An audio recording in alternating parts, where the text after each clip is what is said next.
Miss হবে না আপনার পছন্দের টিভি শো। দেখুন জি5 অ্যাপে একদম ফ্রি।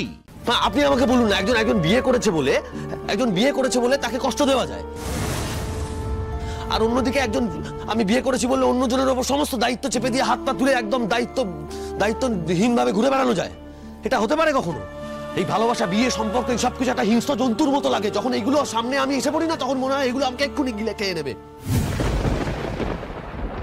সবটা এক নয় স্যার, আপনি একটু খোলা মনে ভাবুন। পারবো না আনন্দী, পারবো না। দিনের পর দিন এই মরে যাওয়া মন নিয়ে বেঁচে থাকা দেখতে দেখতে না আমি এখন আর খোলা মন নিয়ে ভাবতে পারি না। আমি পারবো না স্যার। না আনন্দী, প্লিজ, আর কোনো কথা না। আপনি আমার কথাটা শুনুন না।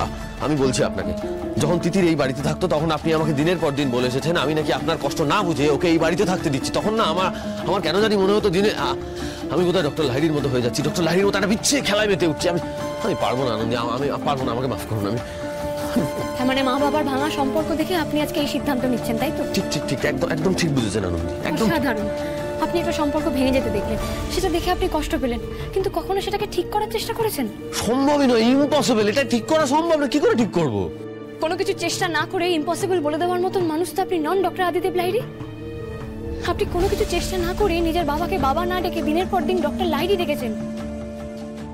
নিজের মাকে কাঁদতে দেখেছেন, অথচ কখনো তার চোখের জল মোছাবার চেষ্টা করেছেন? রোগের আসল কারণ তো আপনি জানতেন, কখনো সেটা ঠিক করার চেষ্টা করেছেন? উল্টে আপনি কি করেছেন? নিজেই সেই সংসার থেকে দিনের পর দিন দূরে থেকেছেন। তারপর নিজের স্ত্রীর থেকেও দিনের পর দিন আপনি দূরে থেকেছেন, তাকে দূরে সরিয়ে দিয়েছেন। রোগ সারানোর উপায় না খুঁজে সেখান থেকে পালিয়ে যাওয়াটাই বা আপনি কোন বইতে পড়েছেন? কোন বইতে শেখানো হয় এটা? কোনো উত্তর নেই তো, কারণ এগুলো কোনো বইতে লেখা থাকে না। মানুষ এটা তার ভয় থেকে করে, যেটা আপনি করেছেন। আর ভয়টা টপকে গেলেই দেখবেন ভয়ের পরে জয়। তাই আমি আপনাকে বলছি স্যার, ঠিক যেভাবে এনিবোলা 92 এর অ্যান্টিডোট আপনি খুঁজে বের করেছেন, ঠিক সেরকম ভাবে ওই রুগ্ন সম্পর্কে অ্যান্টিডোটটা আপনাকেই খুঁজে বের করতে হবে। আমি এগুলো বিশ্বাস করি না, আপনি বুঝতে পারছেন না? হ্যাঁ, খুব বুঝতে পারছি। আপনি কি বিশ্বাস করেন না আমি দেখতেই পাচ্ছি। আপনি ভালোবাসায় বিশ্বাস করেন না, অথচ গরিব দুঃখীদের মাঝে আপনি ভালোবাসা বিলোতে যাচ্ছেন। এরকম রুক্ষ সূক্ষ্ম মন নিয়ে আপনি ডাক্তারি করবেন কি করে? তাদের মাঝখানে এভাবে কি করে নিজেকে নিয়োজিত করবেন? সেটা আমি ঠিক ম্যানেজ করে নেবো, আমি পারবো, আমি জানি। গাজোয়ারি করছেন আপনি।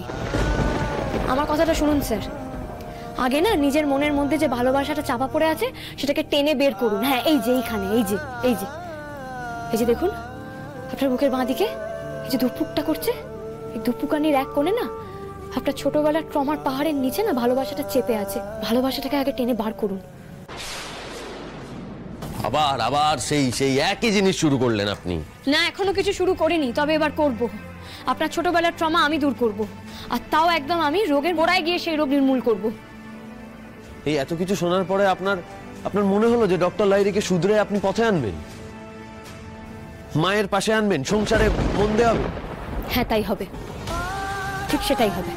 এতই সোজা? আর যদি আমি করে দেখাতে পারি, তাহলে আপনি আপনার মত পাল্টাবেন তো?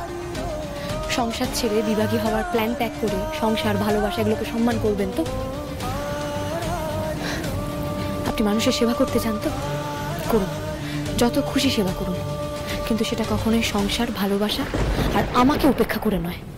জি5 ডাউনলোড করুন আর সব এপিসোড দেখুন একদম ফ্রি।